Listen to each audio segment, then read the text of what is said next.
You're listening to the Femcast podcast, the podcast for women who are truly ready to break free from toxic relationship patterns, choose themselves, and become a magnet for the healthy love they deserve. Let's do this. This podcast is listener discretion advised for mature content and coarse language. Whatever.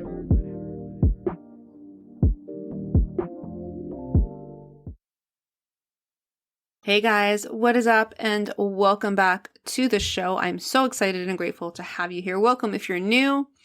Today we're talking about how I'm always challenging the story that I am not enough to be fully loved. And this is something that has been a real theme for me in my life, you guys. Listen, I don't do what I do because self-love came easy for me. I do what I do because self-love for me and believing that I was enough, that I was good enough, and that I was a woman of value and worth and, brought a lot to a relationship. That for me took a ton of fucking work. Okay. So for me, the story of I am not enough, it comes up again and again from time to time. And it comes up in many situations, like my personal relationships, my friendships, my partnerships, my family relationships, my work relationships. Like it constantly comes up again and again and again. And it's something that I have to consciously choose to evolve through. And that is really why I do the work that I do, right? I'm here to evolve through it so that I can support other people who are going through and struggling with the same thing. So today we're talking about how I challenge that story on a regular basis. So this is for you if you struggle to believe that you're enough, to be fully loved, to be fully seen for who you are. If you're in a pattern of constantly settling for less in your relationship for fear that you can't do any better or you won't find anyone else. Or if you're always wanting to rush in and cement your relationships before you've even given a thought as to whether or not you even want to be in a relationship with this person, right? These are all signs that, there's probably a deficit in the enoughness meter that you're dealing with. So, and that's okay. That is literally what we're here for.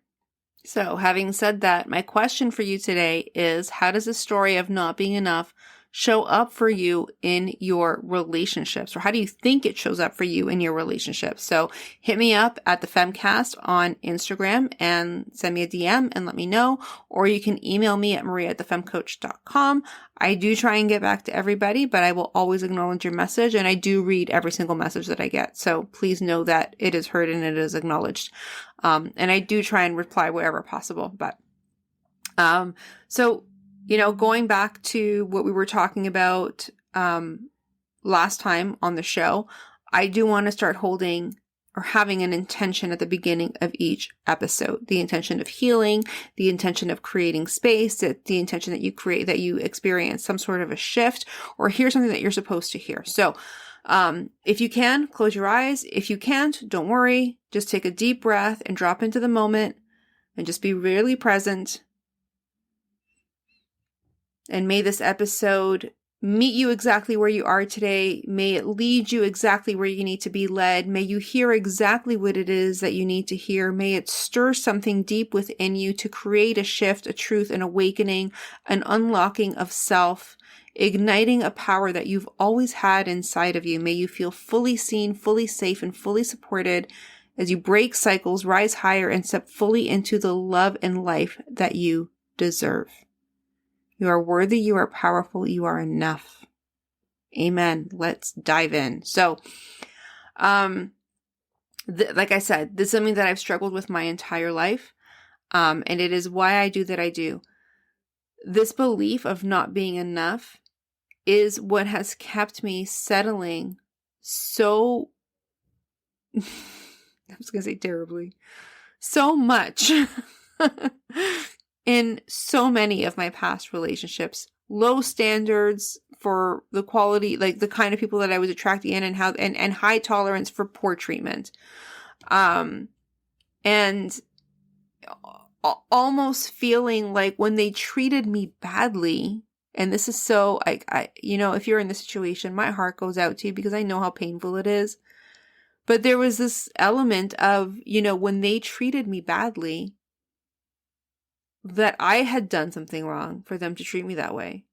that I was obviously not enough. I wasn't good enough. I had done something for them. And then if I did try to take a stand for myself, and set a boundary or ask for more or ask to be treated better or demand that I get treated better, what ended up happening more often than not was I would get like backlash. Like it's almost, how dare you call out, like, this is them, not me. It was almost this energy of, how dare you call out my bad behavior and not just feel good about the way that I'm treating you. How dare you? Like, you know what I mean? Like, there was this real moment in my life, and I can still remember it, where I there was somebody in particular who was quite toxic in my life. And I can remember trying to set a boundary with him and saying, listen, like, the buck stops here. Like, you've been doing this, that, and the other. And I don't deserve to be treated this way, and it's not okay for me anymore to be in this situation. And he ripped into me like as if I had done wrong to him, where up until this point, all I had done was tolerated all his bad behavior, made excuses for it. I tolerated it. I made excuses for it.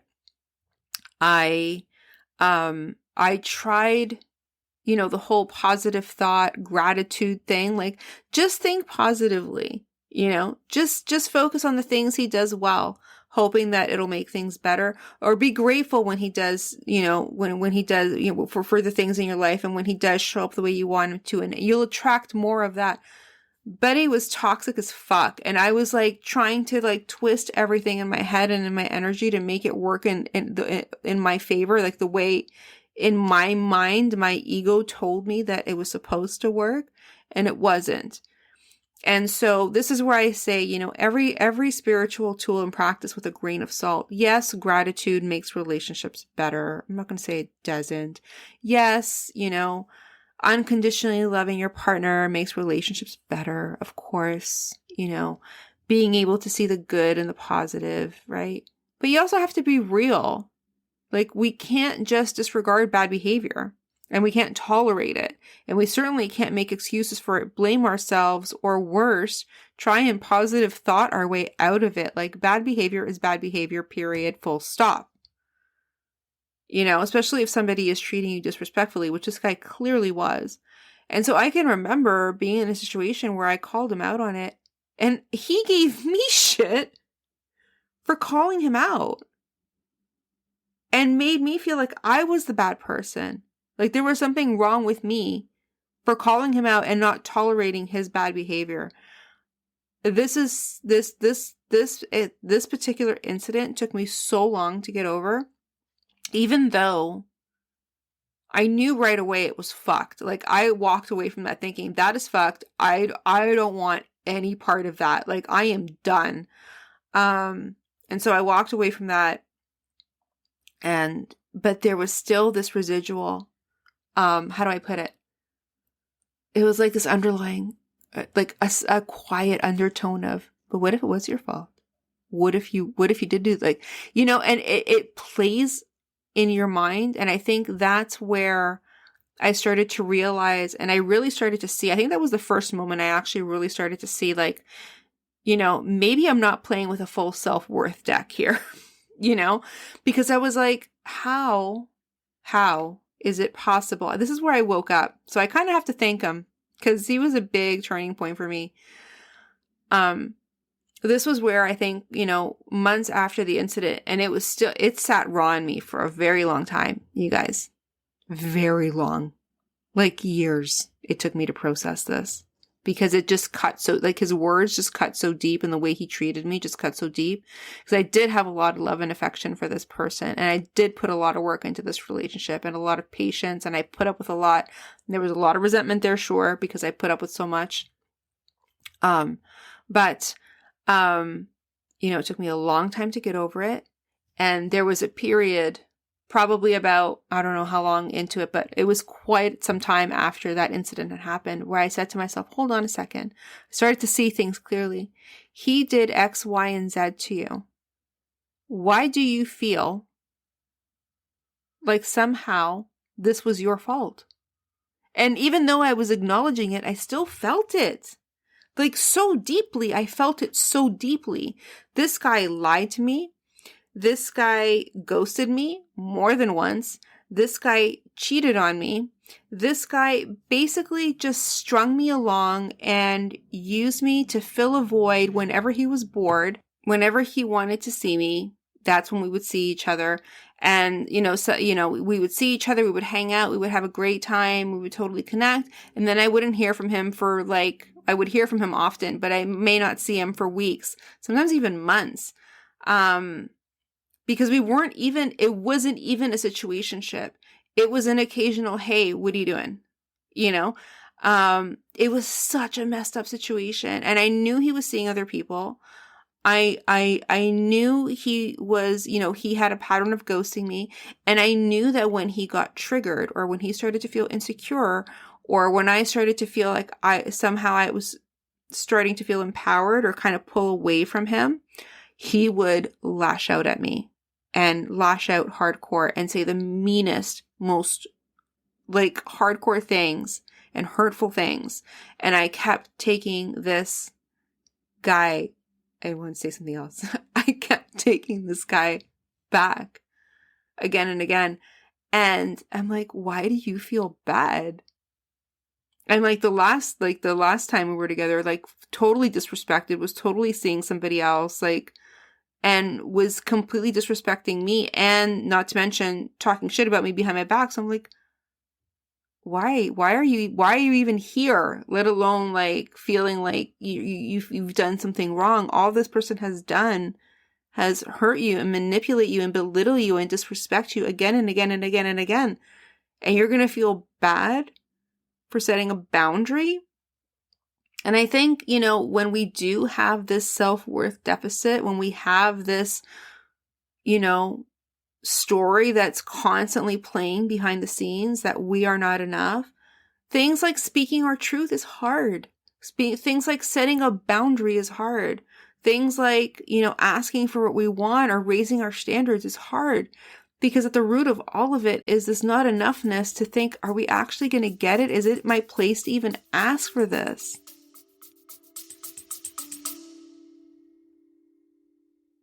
Hold that thought, you guys. We're going to come right back to it. But before we do, I have a little something special for you. Are you ready to finally break free from the pattern of constantly chasing, waiting, or convincing people to choose you? Are you tired of always having it's complicated as a relationship status and always attracting love that leaves you disappointed, guessing, and wondering why it never works out? If this sounds familiar, then listen up. It's not you. It's probably your story. For much of my life, I was stuck in this it's complicated relationship status, falling for people who could never really truly love me back, and who would only mirror my own stories of unworthiness and people-pleasing right back to me. It wasn't just bad choices or bad luck, despite my mom's best advice. It was my story, and perhaps it's been your story too. The narratives that we tell ourselves shape the kind of love that we attract. So if your story is rooted in unworthiness, you're likely drawing in partners who reflect that right back to you. But there's good news. I'm inviting you to join me in the love story sessions where we're going to help you to rewrite your path to healthy love. This is not about waiting for love to change. It's about actively creating the love story that you truly desire and deserve. Together, we'll break through the toxic patterns and rewrite your story to welcome in real, healthy, loving, and supportive relationships. The kind that genuinely will choose you again and again and again. And here's the best part. It's completely free. There are no signups. There are no registrations.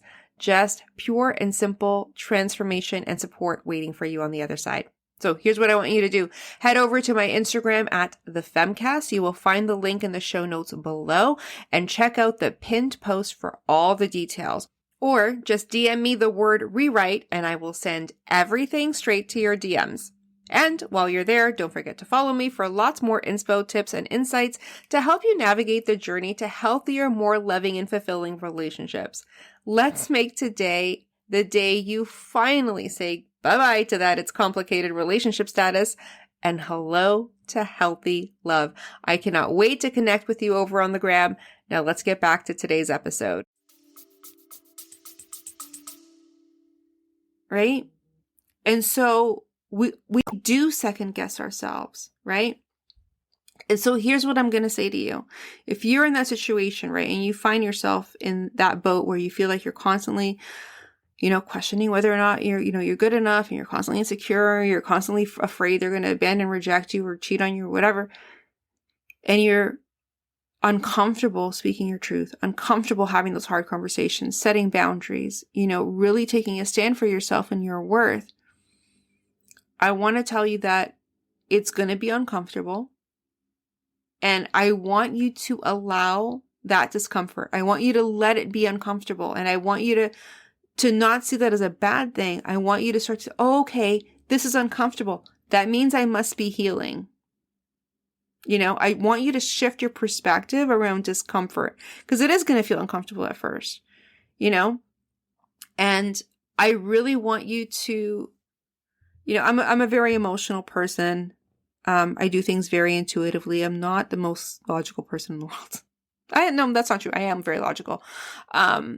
But there's always like this tug of war between my intuitive side and my logical side. So I want you to take it, no matter how you find, and if you're a very sensitive, loving, empathic person, which if you're listening to this podcast, you probably are, I want you to take emotion out of the equation. I want you to take emotion completely out of the equation, and I want you to look at the hard facts. How do they treat you? Would you let your friend be treated that way?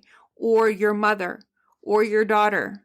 Or somebody? Like, we need to start looking at situations, not from what we think we deserve, but what's right or wrong. This is how we end up in abusive situations. And people always say, oh, I don't know how women end up in these situations. You know what? I used to say that. And you know what? Emotional abuse, it creeps in on you without even realizing that it's happening. And physical abuse too. I think it happens so slowly. And usually it's because there is something other underlying things going on, so, walking away from those relationships, from setting boundaries, from asking for what you want, from raising your standards, from showing up as a version of you who deserves better, who is worth more than you've ever believed yourself to be. Yes, it is uncomfortable as fuck. But that gets to be okay. And that gets to actually be amazing. I want you to tell yourself every time you get uncomfortable, oh, this is good. This means I'm elevating. I'm elevating my standards. I'm elevating how I feel about myself. I'm elevating who it is that, what it is I invite or tolerate in my life. I want you to think of it in all the good ways you possibly can. And that's one of the ways that I kind of overcome this story, this story or this narrative that I'm not enough, and the discomfort comes in.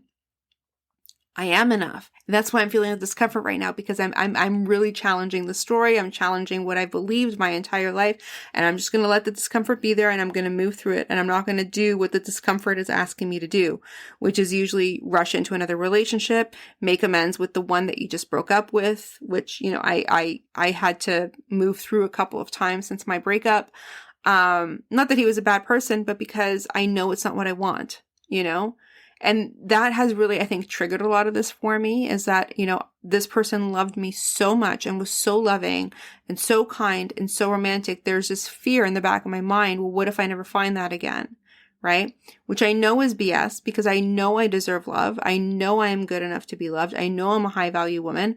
And, this is just an old story that's kind of come back to the surface.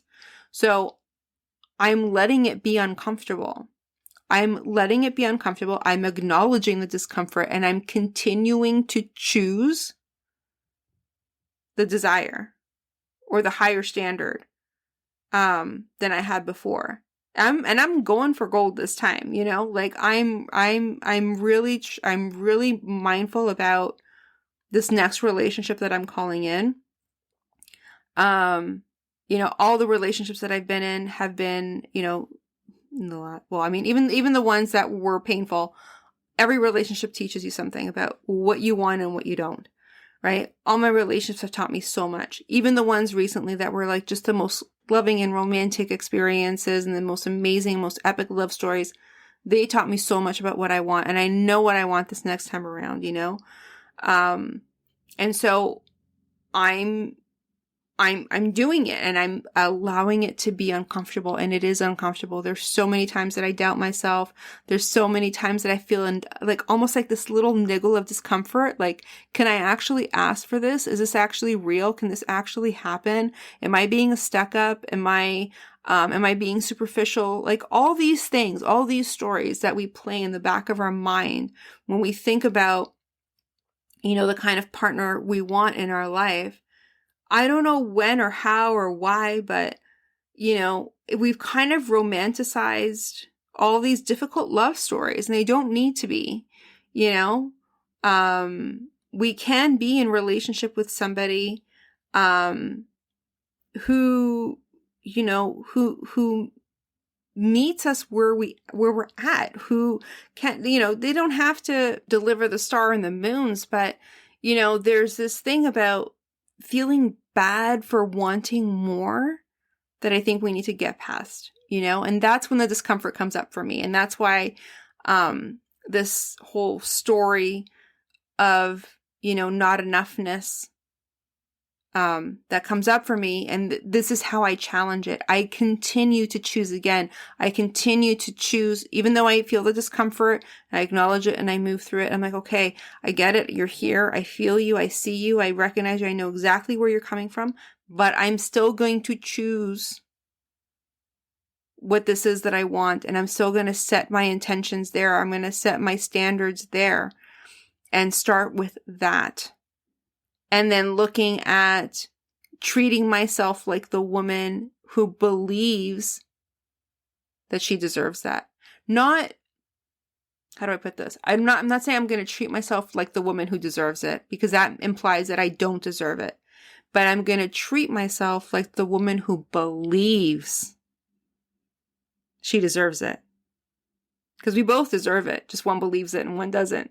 Essentially, is what it is. So what is the woman who believes that she's worthy of that next level relationship? How does she treat herself? How does she show up in the world? How does she take care of herself, her body, her mind, her emotions, her home, her finances, like her life?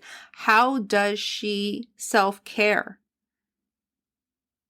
and treat herself beyond maybe what I might be doing for myself? You know, looking at things like that is a really important question to ask yourself, because a woman who believes that she's enough, you know, treats herself, if we're just going to look at, you know, all else being equal, a woman who believes that she's enough next to a woman who has, you know, struggles with that belief and who has a real deficit in her enoughness, treat themselves very differently, because the one who believes that she's enough will never self-abandon or sacrifice her integrity, her beliefs, her desires, her goals, to appease anybody else. Whereas the one who doesn't believe that she's enough will always do that because there is a fear of being abandoned and rejected, that comes with that not enoughness, you know? So, how does the woman who believes that she's enough show up, and how can you show up more like that? That's something that I look at every single day. I don't always get it right. I fuck it up a lot of the times. But that is a conscious choice I make again and again and again. Again, choosing yourself again and again, right? Making a choice to go in the direction of I am enough, I am worthy, and I am going to show up for myself as though I believe that. And then when in doubt, just tapping into the love within. If you had a little child in front of you right now that came crying to you and that didn't feel good enough. I don't feel good enough. I feel like everybody's making fun of me. I feel like everybody's laughing at me. I feel like I'm ugly. I feel like nobody loves me. I feel like everybody's talking behind my back. I feel all these things. I feel. What would you say to that child? You know, you would probably hold that child and remind them just how loved they actually are. So do that for yourself. You know, hold yourself like you would a child. hold yourself in that love and feel that love within yourself, and just see yourself as just a lost, scared little girl who doesn't feel like she's enough. And I want you to see her in front of you and literally give her all the love in your heart. I'm being moved to tears right now because I'm actually seeing myself when I was 2 years old. I was baptized very late for my culture, by the way. I think I was about 2 years old when they baptized me. And I'm like in this pretty little dress and I'm feeling like just this like little princess. And the whole baptismal scene for me was so tragic because I was so much older than babies normally are when they're baptized. And the way we do baptism, because I'm Orthodox, like we literally like dunk people into like this like basin of water. I thought the priest was trying to drown me. And I thought my family is like, standing around this like basin, like watching me get baptized. And instead of like somebody rushing in to save me from this crazy man who's trying to drown me in a black cloak, they're all standing around smiling. It was like watching a horror movie. And I think in that moment, I felt like I felt like nobody was saving me. Like I didn't feel like I was good enough to be saved. And so, I'm seeing her right now in my mind. I'm seeing that little girl in that beautiful little pink dress. She felt so pretty. And I can see her face when she looked down at the water and is like, what the fuck? Nobody's putting me in that. And I'm just holding her and I'm letting her know just how loved she is. And I'm letting her cry it out. And I'm letting her have all the feels. And I'm letting her let all that stuff that she's been holding in, all those self-worth issues, all that self-doubt, all that insecurity, all those doubts about herself. I'm just letting her cry it all out until she's done. And then I'm just holding her with so much love and I'm literally feeling the love in my heart. So I want you to practice that when you have these stories of not enoughness coming up, because they do come up again and again. And sometimes they do take a very long time to move through, and that's okay because we kind of move through them in layers. Like I said, I continue to do this work. Like I'm not done. Like, yes, I'm a far cry from where I was when I first started, but I am not done, you guys. This stuff comes up again and again. There's always new lessons, new wisdoms, new truths that come to light, new shifts that need to happen, and transformations that take place. So just be really present with it. Allow it to evolve on its own. And obviously, if you need help, this is obviously my jam. So make sure you hit me up at the Femcast on Instagram, or you can email me at maria@thefemcoach.com. That is all for now, you guys. If you love this episode, it would mean the world to me if you would leave a positive rating and review on Apple Podcasts or Spotify or wherever you're seeing this. Make sure to share it with a friend who needs this. And until next time, massive love, you guys.